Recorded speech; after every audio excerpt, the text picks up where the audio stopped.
যে বৈষ্ণব ধর্মের যে লেভেলে প্রচার তারা করেছে তা প্রশংসনীয়। সমগ্র বিশ্ব দরবারে শ্রীচৈতন্য মহাপ্রভুর নাম এবং বৈষ্ণব ধর্ম আদর্শ তারা ছড়িয়ে দিয়েছে। এই জন্য আমি চিরকালই রেসপেক্টের চোখে দেখি এবং এটাও ভাবি যে কর্ম আমাদের করা উচিত ছিল, যে কর্ম আমরা করতে পারিনি, যে কর্মে আমরা পিছিয়ে রয়েছি, সেই কর্মে ইসকন অনেক এগিয়েছে। আমাদের কর্তব্য তারা কাঁধে তুলে নিয়েছেন এবং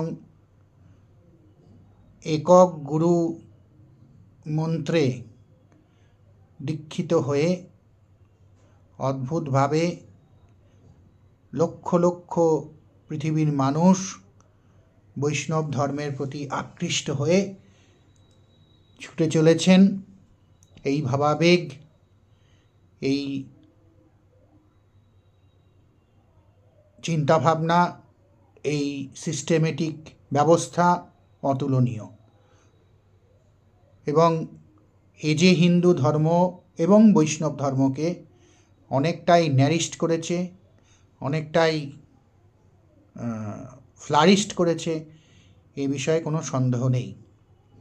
বর্তমান সমাজের যে, বিশেষ করে পাশ্চাত্য দুনিয়ায়, পাশ্চাত্য সমাজে যে ক্রাইসিস, সেই ক্রাইসিস থেকে একমাত্র বৈষ্ণব ধর্ম বা হিন্দু সনাতন ধর্ম এরাই যে রক্ষা করতে পারে মানুষকে, মানব সমাজকে, মানব সভ্যতাকে, তা